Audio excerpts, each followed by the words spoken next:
Ahmad Shalom, bienvenido una vez más y muchas gracias por estar nuevamente con nosotros. Muchas gracias para invitarme, Roxana.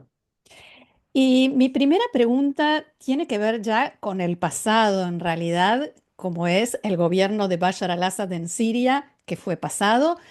Mi pregunta es, ¿por qué Siria, bajo el régimen de Bashar al-Assad, era tan importante para Irán? Sabemos que pasaban armas o trataban de pasar armas para Hezbollah, pero ¿cuál era esa eh, tan grande importancia que tenía?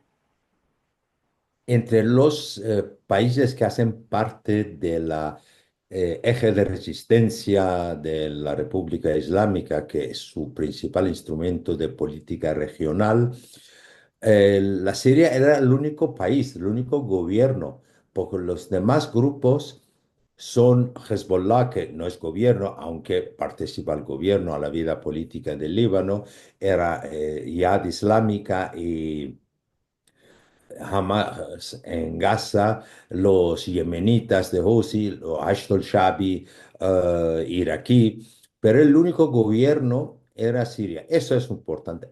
Más importante era que era donde el Irán utilizaba territorio de este país, primero para pasar armas a Hezbollah y luego desde Hezbollah también para Hamas y Yad Islámica.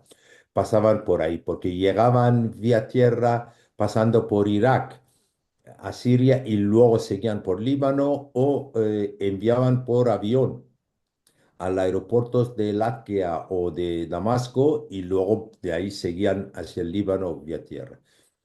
Otra cosa que en el último 10 años ha tenido mucha importancia, que Siria era el canal donde exportaban Captagon a todo el mundo.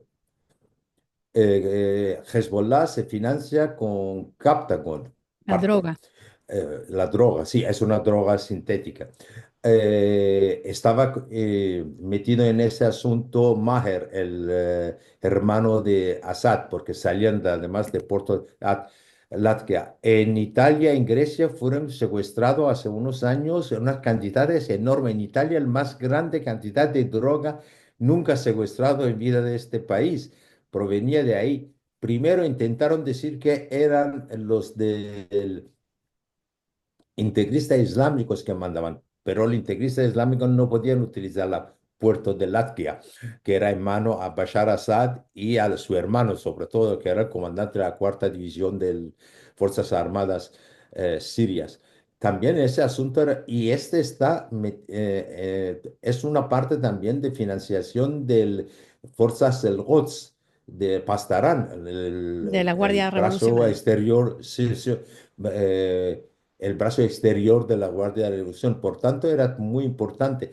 Era tan importante que hasta jefe de los servicios de información de Pastarán, entonces, hace unos años, un tal Taeb, dijo que la Siria era una de las regiones de Irán y que defenderlo era más importante que defender la región de Juzestán. Región de Juzestán en Irán, en el sur, en el Golfo Pérsico, es donde está 70% del petróleo iraní. Sí, la Siria era más importante que esta región de Irán. Por lo tanto, esto ya se explica la importancia de la Siria.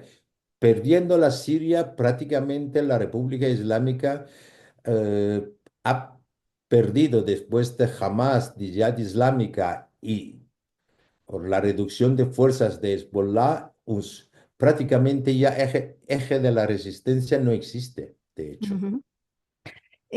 Sin embargo, el líder supremo, Jamenei, decía esta misma semana que el eje de la resistencia no está debilitado y que Irán ha salido fortalecido. Eh, ¿Tiene un problema de contacto con la realidad o alguien cree en lo que él está diciendo?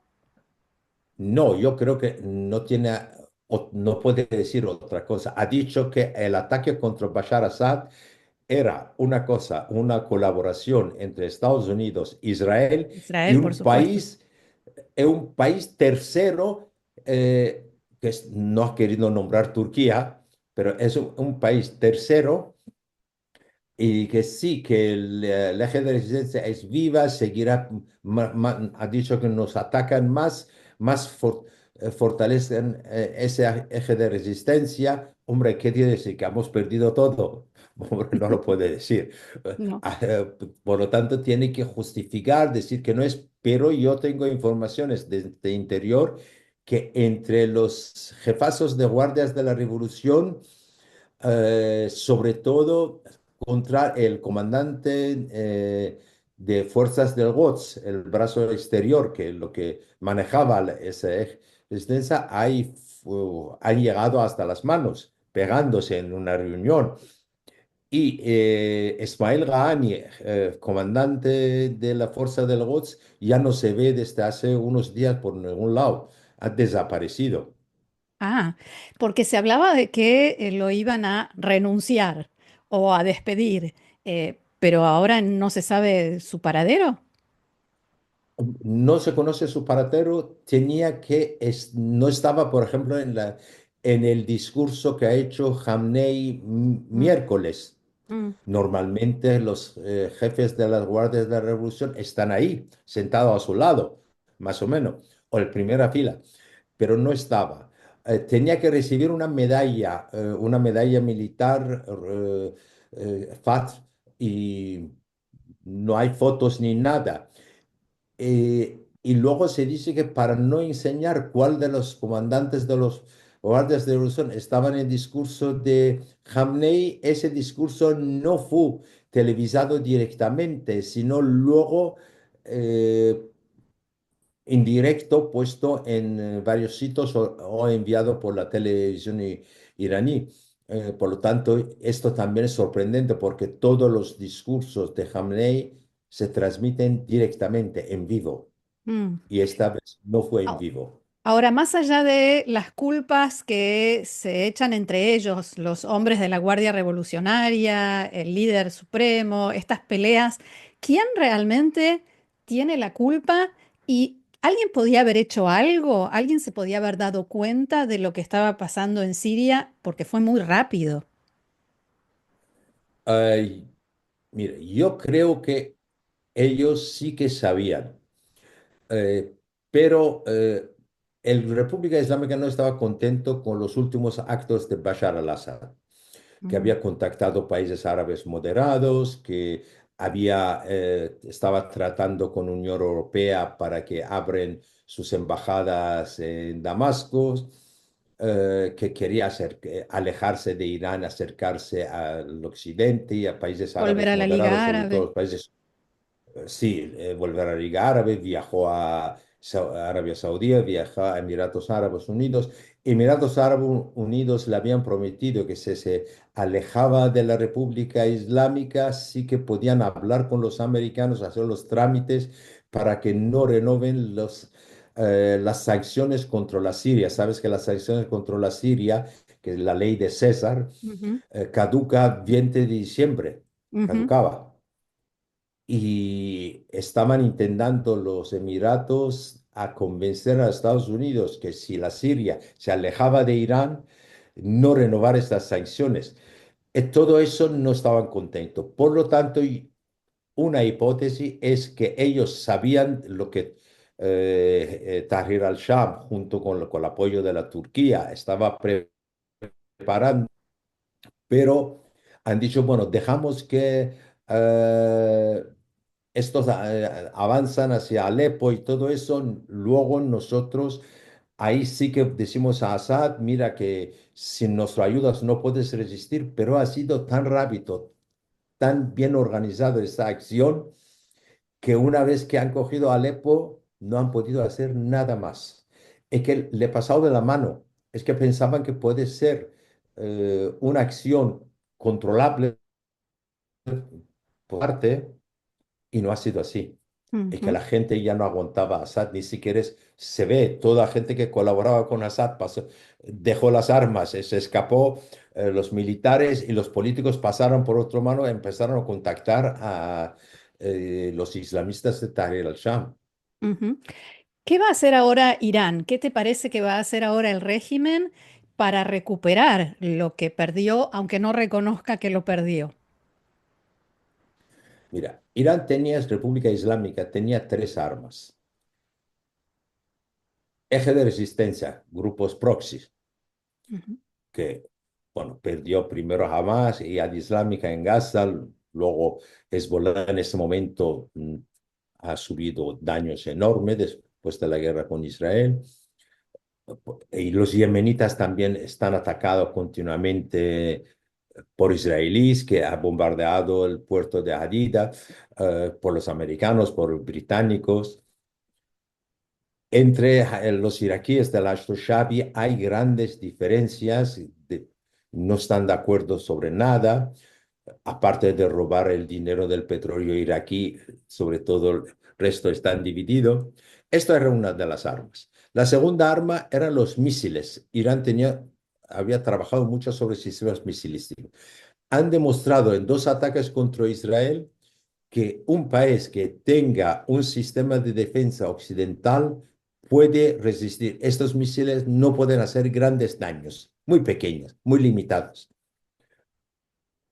Ya le queda el tercer instrumento o tercer arma, que es la arma nuclear.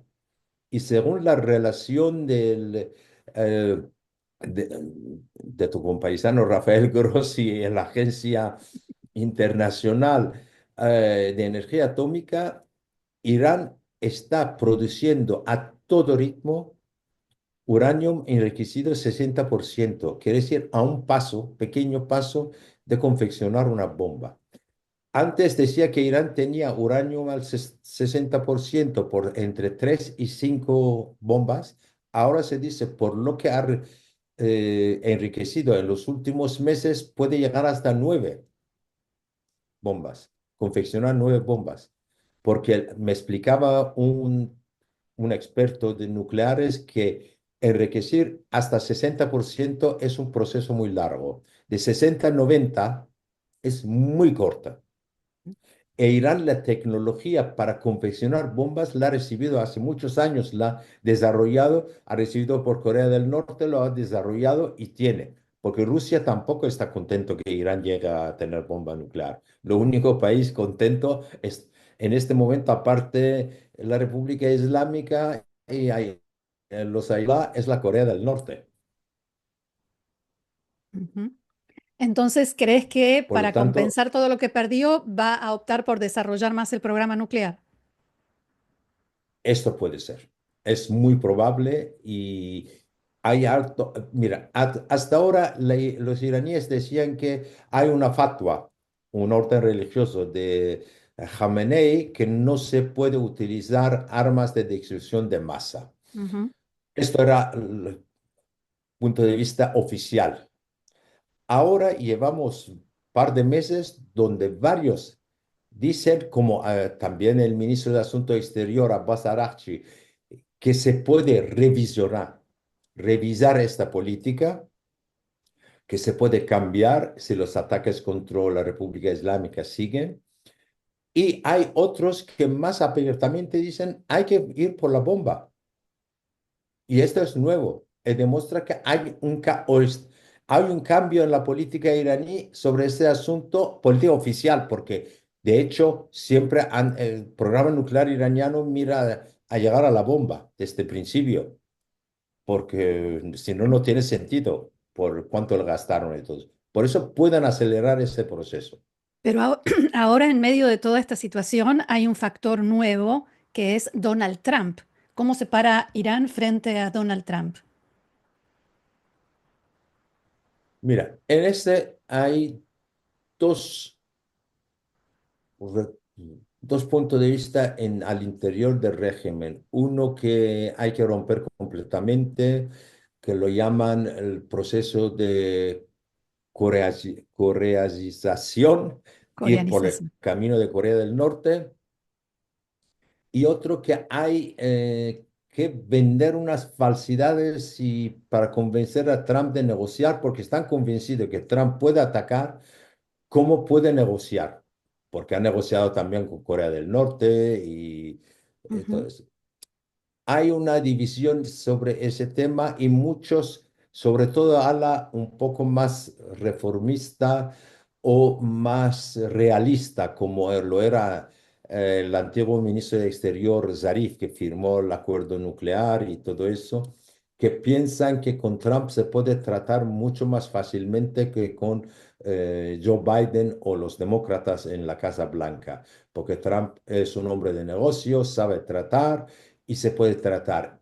Y saben que si no tratan, puede atacar. Por lo tanto, Trump para la República Islámica en este momento, lo que puede ser política de Trump es un enigma. ¿Va a tratar, presionar para tratar o presionar para destruir a la República Islámica? Y si no, que le pregunten a Soleimani, Esa es la pregunta. ¿no? Sí, es verdad. Sí, porque si porque si no responden a lo que le pide, no responde positivamente a los que le pide Trump, le puede pasar otros casos como lo de Soleimani en 2020. Claro, que fue eliminado por Estados Unidos y era el jefe de la Fuerza Del, Quds de la Guardia Revolucionaria. sí, Muy bien, Ahmad, muchísimas gracias por todas estas explicaciones y tanta información. Y por supuesto, queda pendiente la próxima, así que te saludo diciendo, será hasta la próxima. hasta la próxima, Roxana. Muchas gracias. Gracias. Shalom.